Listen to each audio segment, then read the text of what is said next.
Hi dear student, पिछली बार हमने multiple choice type question का सेशन 1 कंसीडर किया था चैप्टर ऑफ इलेक्ट्रोस्टैटिक्स पे। आज हम सेशन 2 कंसीडर कर रहे हैं चैप्टर इलेक्ट्रोस्टैटिक्स पे। आपका रिस्पांस की वजह से हमने सेशन 2 क्या किया डियर स्टूडेंट डिस्कस करने वाले हैं हम सेशन 2 पे। ओके, तो उसमें का पहला जो हमारा जो ऑब्जेक्टिव है वो क्या है, that is the 2 point charges of ये +5 माइक्रोकुलम, यानी ये पॉइंट पे +5 माइक्रोकुलम है एंड बी पॉइंट पे -5 microcoulomb are separate by 5 centimetre. और पॉइंट चार्ज सी, जो सी पॉइंट है उसका जो चार्ज है वो 1 माइक्रोकुलम दिया हुआ है, is place at the 3 centimetre away from the centre on the perpendicular bisector of the line joining the 2 point charges. Okay, the charges at C will experience a force directed to, हमें क्या पूछा गया है dear student, जो C charge जो है, जो perpendicular bisector पे जो हम 3 सेंटीमीटर सेंटर से 3 सेंटीमीटर डिस्टेंस पे ले रहे हैं, वो चार्ज पे फोर्स जो एग्जर्ट होगा उसकी डायरेक्शन हमें पूछी गई है। ओके, तो वो जो फोर्स है वो पॉइंट ए की तरफ डायरेक्टेड होगा, बी की तरफ डायरेक्टेड होगा, उसकी डायरेक्शन पैरेलल रहेगी या परपेंडिकुलर रहेगी, ये हमें अभी निकालना है। इसके हम ऐसी सिंपल ऐसे अगर डायग्राम अगर निकाले हम, तो ये मानो ये है हमारा ये और ये है हमारा बी। ओके, तो इसे हम ऐसा ज्वाइन करते हैं। ये पॉइंट पे है चार्ज, ये पॉइंट पे चार्ज है +5 माइक्रोकुलम और बी पॉइंट पे चार्ज है -5 माइक्रोकुलम।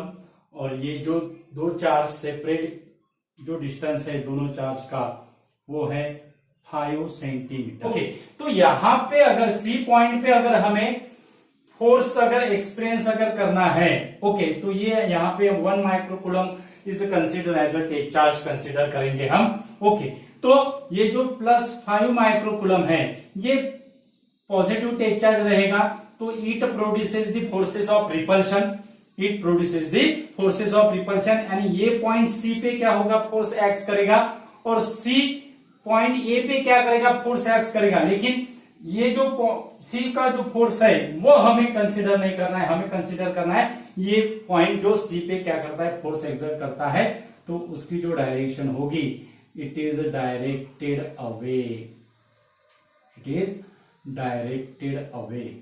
ये हो गया सी पॉइंट का फोर्स, ये क्या होगा, सी पॉइंट का फोर्स हो गया।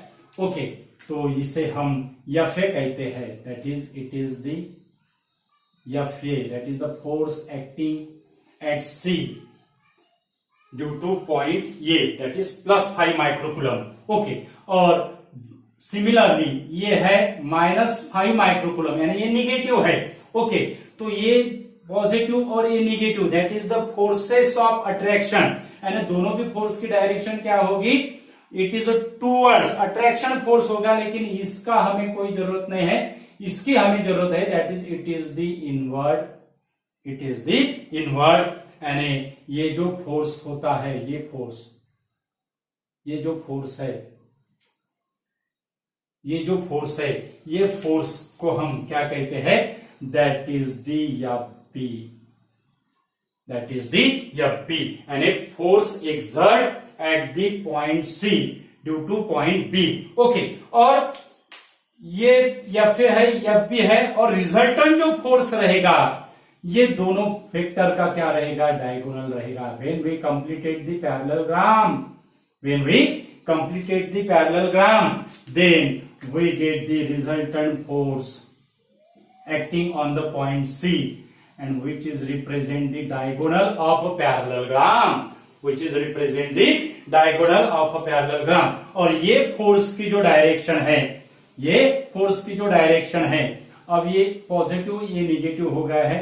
ओके, तो ये फोर्स की जो डायरेक्शन रहेगी, ये फोर्स की डायरेक्शन हमें ऐसी नजर आ रही है, that is A to B, यानी डायरेक्शन कैसी नजर आ रही है हमें? It is parallel to A to B, it is parallel to A to B, यानी ऑप्शन क्या रहेगा हमारा point A it is directed towards the point A, सिर्फ ये का जो रहेगा सी पे जो ये पॉइंट जो एग्जैक्ट करेगा उसकी भी डायरेक्शन इट इज अवे, ये भी ऑप्शन नहीं रहेगा, पॉइंट बी भी नहीं रहेगा। कौन सा रहेगा? Direction along the perpendicular bisector नहीं है। परपेंडिकुलर बाइसेक्टर पे अगर डायरेक्शन अगर रहती थी तो फोर्स की डायरेक्शन अपवर्ड आती थी, लेकिन फोर्स की डायरेक्शन हमारी कैसे आ गई? It is a parallel to line A B, यानी direction parallel to line A B, यानी ऑप्शन कौन सा है डियर स्टूडेंट? ये ऑप्शन है हमारा, that is a direction parallel to line A B. Okay, अगर मानो यहां पे अगर -5 माइक्रोकूलम होता और यहां पे अगर +5 माइक्रोकूलम होता, ओके, तो फोर्स की जो डायरेक्शन रहती थी ये रहती थी ऐसी आती थी, हमारी डायरेक्शन कैसी आती थी? ऐसी।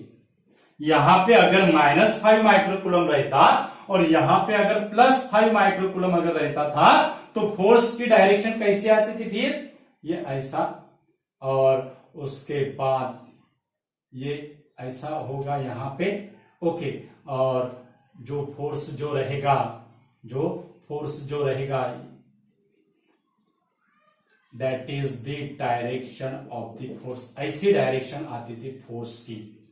ओके, अगर यहां पे अगर +5 माइक्रोकूलम यहां रहता था और -5 माइक्रोकूलम यहां अगर रहता था तो पैरेललोग्राम ये टाइप से क्या होता था? प्रोड्यूस होता था, यानी जो फोर्स की जो डायरेक्शन है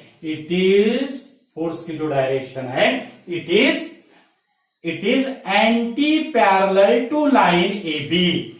फिर यहां पे ऑप्शन कौन सा होता था? That is anti parallel to line A B, anti parallel to line A B. अगर हम ये चार्ज की अगर पोजीशन अगर चेंज अगर करते थे तो हमें एंटी पैरेलल डायरेक्शन मिलती है।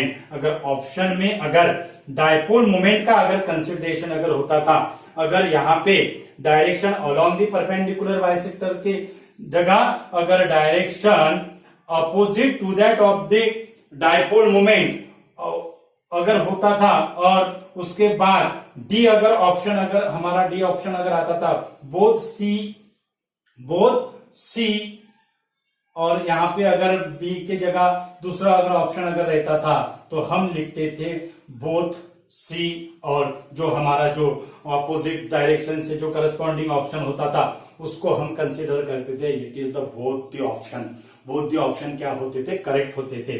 ओके, तो ये था हमारा डियर स्टूडेंट इस पे सॉल्यूशन। और उसके बाद जो है वो है which of the following graph shows the variation of electric field and distance r from the uniformly charged non-conducting sphere। हमारा अगर यूनिफॉर्मली नॉन कंडक्टिंग स्फीयर है, ओके, ये है हमारा नॉन कंडक्टिंग यूनिफॉर्मली स्फीयर, ये हो गई इसकी रेडियस, इसको हम आर कहेंगे। ये क्या है? रेडियस है, आर है, ओके। और जो डिस्टेंस जो रहेगा यहां का, यहां से, ओके, तो वो डिस्टेंस है आर। वो कौन सा डिस्टेंस है? आर। ओके, तो हमें क्या पूछा गया है कि जो वेरिएशन है इलेक्ट्रिक फील्ड इंटेंसिटी का, ओके, तो पहला अगर हम यहां पे अगर पॉइंट अगर लेते हैं, मानो वो पॉइंट है यल पॉइंट है, यल पॉइंट यानी it is outside the non conducting sphere, charge non conducting sphere, और यहां पे जो इलेक्ट्रिक फील्ड इंटेंसिटी की जो वैल्यू रहती है that is equal to 1/4 pi epsilon 0 Q by R square, that is R is greater than R, R is greater than R, E equal to 1/4 pi epsilon 0 Q by R square, Q यानी ये है charge, okay. उसके बाद ये जो charge है, ये charge है, ये चार्ज है, ये चार्ज, उस पे जो चार्ज डिपॉजिटेड हुआ है उसको हम Q कहते हैं, ओके। और उसके बाद जो सेकंड जो कंडीशन रहेंगी, at small r equal to r, at small R equal to R, E की जो वैल्यू रहेगी, ई की वैल्यू सिर्फ ये स्मॉल आर का कंसिडरेशन आर में करना है, that is 1/4πε0 Q by capital R square, E equal to 1/4πε0 Q by R square. अगर सेकंड ई की वैल्यू इनसाइड, अगर मानो ये अगर यल पॉइंट है और यहां अगर ऑन दी सरफेस अगर हमने यम पॉइंट अगर लिया, यम के लिए 1/4πε0 क्यू बाय आर स्क्वायर आ रहा है। अब इनसाइड यानी यहां अगर आ गए हम यहां पे यन के इसमें, तो यहां का जो है नॉन कंडक्टिंग स्फीयर के लिए जो फॉर्मूला रहेगा वो फॉर्मूला क्या है, 1/4πε0 Q small R by R cube, 1/4πε0 cube small R by R cube. अब हमें क्या कंसिडरेशन हो रहा है कि ये जो हमारे जो ये है small R is less than R, small R is greater than R और small R equal to R, ये तीन इक्वेशन आए हैं हमारे। अब ये तीन इक्वेशन से हम क्या करेंगे, कंसिडरेशन करेंगे। हम 1 मिनट में इसको सॉल्व कर सकते हैं, क्योंकि हमें पता है कि जो इलेक्ट्रिक फील्ड इंटेंसिटी जो है उसकी वैल्यू इनसाइड में 0 है, इनसाइड में 0 है, यानी ये ऑप्शन कैंसिल हो गए, ये 0 का ऑप्शन है। ओके, उसके बाद इलेक्ट्रिक फील्ड इंटेंसिटी जो है, इलेक्ट्रिक फील्ड इंटेंसिटी की वैल्यू जो है वो कांस्टेंट है क्या, नहीं है, it is varies, it is varies. So ये जो वेरिएशन जो होता है it is directly proportional to R, यानी जैसा डिस्टेंस होगा वैसा क्या होगा, इट इज द इंक्रीजेस, यानी जो इलेक्ट्रिक फील्ड इंटेंसिटी की जो वैल्यू है वो आर पे क्या है, डिपेंड है। यहां पे ये यहां से क्या इंडिकेट्स होता है, it is independent upon the R, यानी ये भी ऑप्शन नहीं रहेगा हमारा। तो ऑप्शन हमारा है सी और डी में से। कौन सा ऑप्शन है, सी और डी में से। ओके, तो सी का ऑप्शन देखते हैं, डी का ऑप्शन देखते हैं। डी तो देखो, डी क्या है, इट इज वेरीज हो रहा है, यानी यहाँ पे नॉन लीनियर कर्व है, लेकिन इनसाइड में यहां से ये इनसाइड का है, इनसाइड का जो रिलेशन है इलेक्ट्रिक फील्ड का स्मॉल आर से वो है डायरेक्टली प्रोपोर्शनल, यानी ग्राफ जो होगा वो ग्राफ होगा ओरिजिन से स्ट्रेट लाइन क्या होगा, फॉर्म होगा। ओके, और आउटसाइड में, आउटसाइड यानी R is greater than R, electric field intensity का रिलेशन कैसा है, that is the inversely proportional to R square, inversely proportional to R square, यानी ये जो ऑप्शन रहेगा वो है हमारा सी ऑप्शन। कौन सा ऑप्शन है, हमारा सी ऑप्शन है। ये भी ऑप्शन नहीं है, उसके बाद ये भी ऑप्शन दे के बराबर हम कह सकते हैं कि ये और भी नहीं है, सी और डी है, लेकिन डी भी क्या होता है, it is the non linear है, लेकिन यहाँ पे डायरेक्टली प्रोपोर्शनल है, ये भी ऑप्शन नहीं है, यानी ऑप्शन कौन सा है हमारा, that is the C option. कौन सा है, that is the C option. Okay, तो था हमारा सेकंड ऑब्जेक्टिव, और आपके रिस्पांस की वजह से हमने इलेक्ट्रोस्टैटिक्स के जो मल्टीपल चॉइस टाइप के जो क्वेश्चन है उसका फर्स्ट सेशन और सेकंड सेशन, अब इसको भी हम अभी आगे और कंटिन्यू करेंगे। Thank you so much dear student, आप हमें बहुत बढ़िया रिस्पांस दे रहे हो। अगर हमारे चैनल पे अगर नए यूजर है तो हमारा चैनल सब्सक्राइब कीजिए और आपके फ्रेंड्स को शेयर कीजिए।